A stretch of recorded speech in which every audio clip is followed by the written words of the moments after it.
그래서 이런 상황 속에서 통일 공공 외교가 새로운 전략과 전술을 짜야 된다, 이런 말씀을 드리는 겁니다.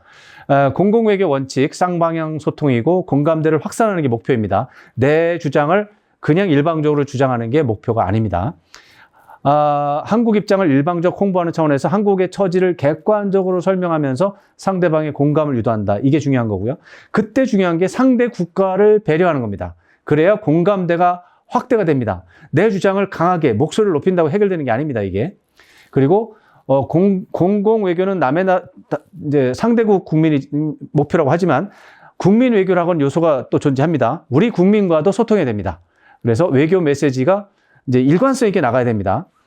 이게 뭐 중앙 정부에서 하는 얘기 다르고, 또 뭐 충청북도에서 하는 얘기 다르고, 뭐 어떤 기업이 또 얘기하는 거 다르고, 그러면은 그 상대국 국민들이 도대체 이 나라는 무슨 입장을 가지고 있는 건지 모르잖아요.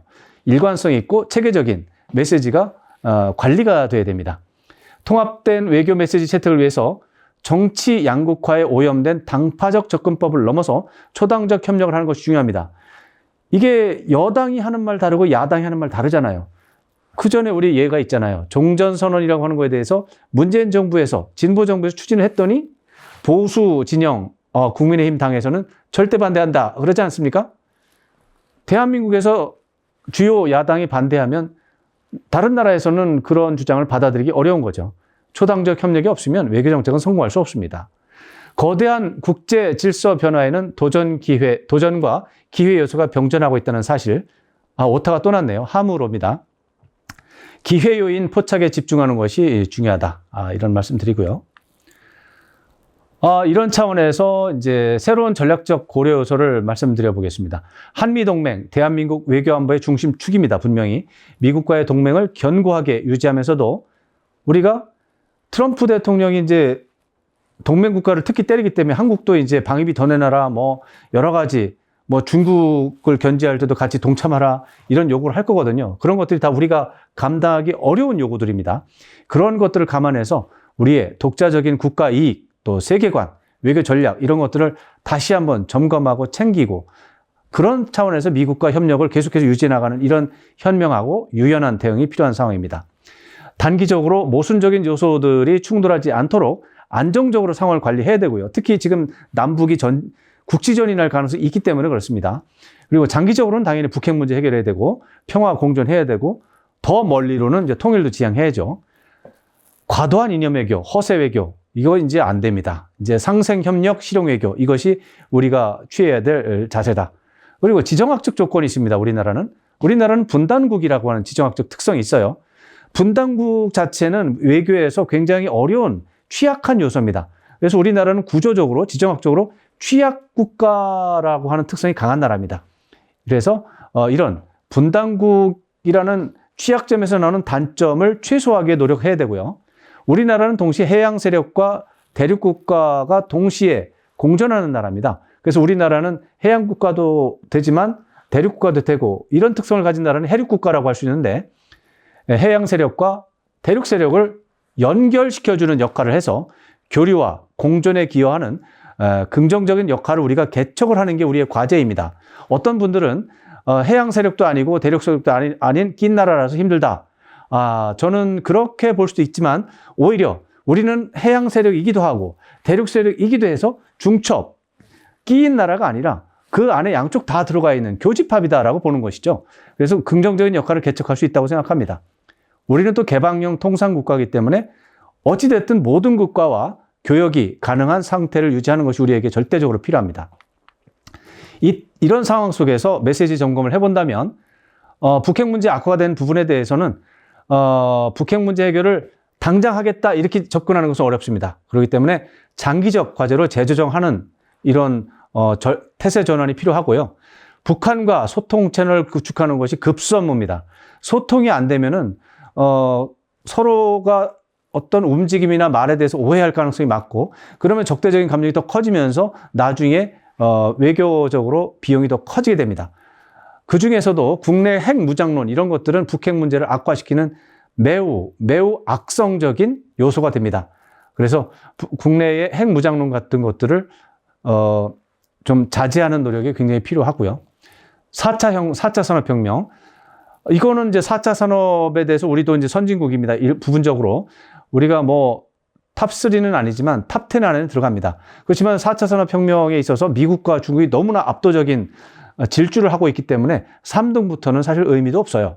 그렇지만 우리는 다른 나라 중에서는 선두를 달려야 됩니다. 그런 차원에서 4차 산업의 규범이 새로 지금 생기고 있거든요. 그런 것들 주도를 해야 됩니다. 뭐 AI를 어디까지 뭐 개발할지, 빅데이터 관리를 어디까지 할지, 뭐 빅테크 기업들의 어떤 세금은 어느 나라에서 어느 정도 매길지 이런 것들이 앞으로 다 규범을 정해야 되는 겁니다. 이런 것들에서 우리나라 기업들이 손해를 보지 않도록 외교 노력을 해야 됩니다. 동시에 우리는 4차 산업혁명 기술을 가지고 북핵을 제압할 수 있는 기술을 확보할 수도 있습니다. 저는 그런 기술을 마련해낼 수 있다고 생각합니다. 지금 4차 산업에서 AI라고 하는 부분은 이거는 앞으로 어느 정도로 쓰임새가 클지 누구도 예단하기 어려운 상황입니다. 우리도 AI 부분에 있어서는 미국과 중국 못지않은 강력한 강대국이 되어야 될 필요가 있습니다. 그래서 북핵을 제압할 수 있는 기술이 나타나면 북한 핵 문제는 그걸로 그냥 해결이 된 겁니다. 핵무기 가지고 있거나 말거나 우리가 방어할 수 있는 모든 수단이 마련이 된다면 걱정할 거 없잖아요. 해결 방법이 남북 간에 해결해야 될 문제가 그냥 자연스럽게 해결될 수 있는 부분이 있습니다. 기술이 있다면요. 미중 경쟁. 이것은 안타깝게도 우리가 미국과의 동맹이 기본이기 때문에 기본적으로 미국과의 동맹 관계를 바탕으로 해서 중국과는 최근에 관계가 나빠졌잖아요. 이거를 소통을 회복하는 방식으로 해서 동반자 관계. 미국과는 동맹, 중국과는 동반 해서 해륙국의 연결. 아까 말씀드렸죠.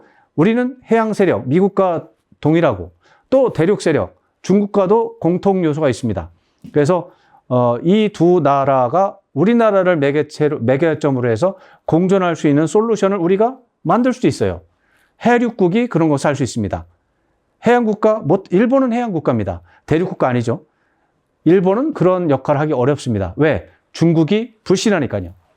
또 대륙에 있는 다른 나라에 대해서 미국이 또 신뢰하지 않습니다. 그러나 한국은 양쪽으로부터 신뢰받을 수 있습니다. 해륙국가의 장점입니다. 선진국으로 진입한 부분에 대해서는 이건 뭐 우리가 당연히 이제 기여를 많이 해야 되고 특히 우리의 발전 경험을 개도국과 후진국에 계속해서 가르쳐 주기보다는 공유를 해야 됩니다. 가르쳐 주는 건 소용없습니다.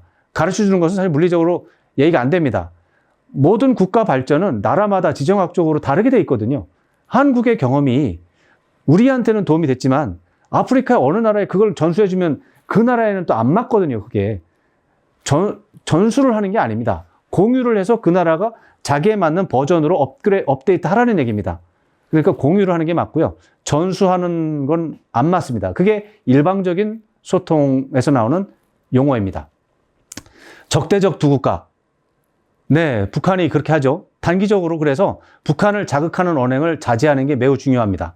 그리고 우리 입장에서는 헌법, 법률, 남북 합의서를 강조해서 북한과의 협력 또 설득하는 노력을 꾸준히 반복적으로 제시하면서 북한의 어떤 입장을 변경시키는 노력을 해야 됩니다. 사실 헌법적으로 볼 때 우리가 두 국가론을 받아들일 입장이 아니에요. 헌법에 보면 우리는 명백하게 한반도가 전체가 대한민국으로 되어 있고 평화 통일이 대한민국 대통령의 제1의 사명으로 되어 있습니다.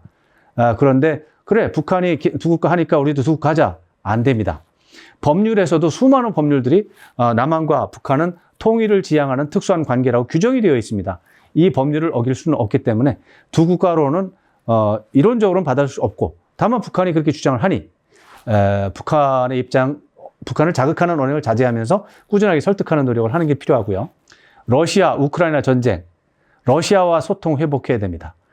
이것은 매우 중요한 부분입니다. 우리가 남북관계에서 북한을 설득할 때 러시아가 도와주면 일이 잘 됩니다. 그야말로 러시아의 도움이 있을 때와 없을 때는 천양지차입니다. 러시아와 협력하는 것은 우리 국익에 반드시 도움이 되기 때문에 한러 관계 여러 가지 불편한 점이 있어도 해결을 해야 되고 이것은 미국이나 일본과 전혀 다른 지정학적 요소가 있기 때문에 그렇습니다. 미국이나 일본은 러시아하고 적대 관계 하면 할 수 있어요. 우리는 그렇게 하면 안 됩니다. 왜? 남북 관계가 우리에게 국가 이게 핵심적인 변수인데 북한을 설득할 때 러시아가 도와주는 게 더 좋으니까. 이러한 상황을 무시하면 안 되는 거죠.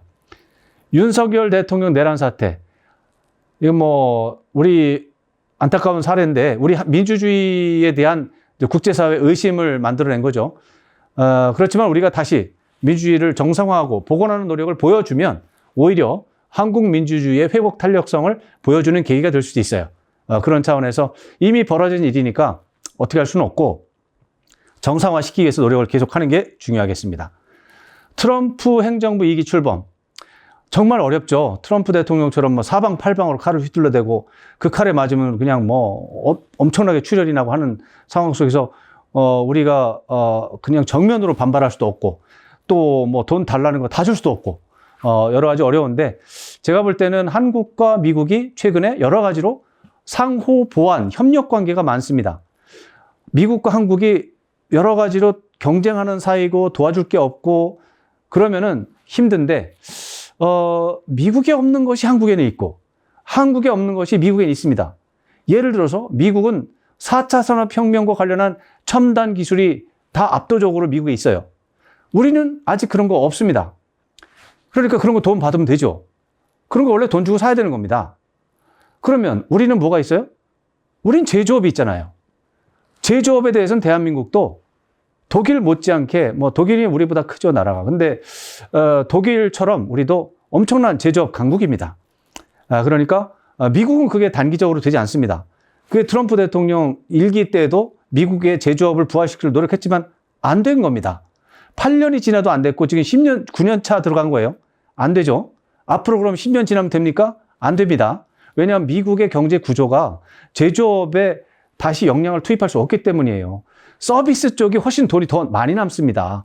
왜 돈이 더 많이 남는 서비스업을 두고 돈이 조금 남는 제조업으로 가겠습니까?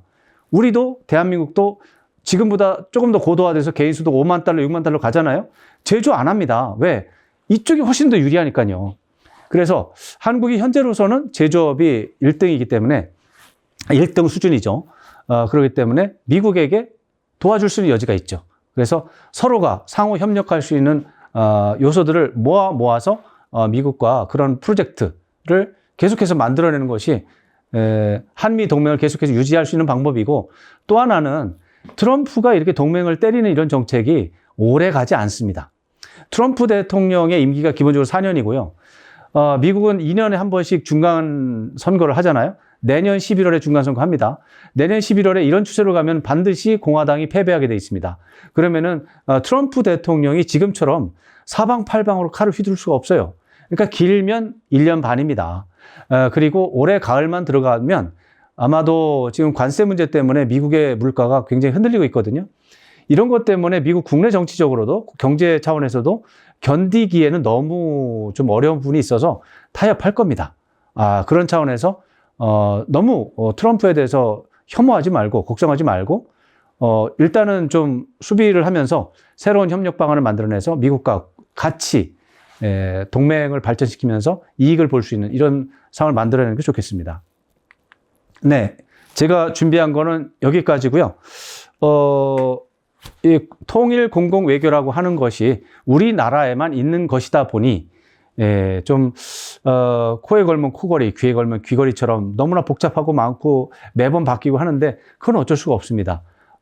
우리가 미국처럼 아니면 유럽처럼 아주 간결하게, 아주 견고하게 이거는 이거고 저건 저거다 이렇게 할 수가 없습니다.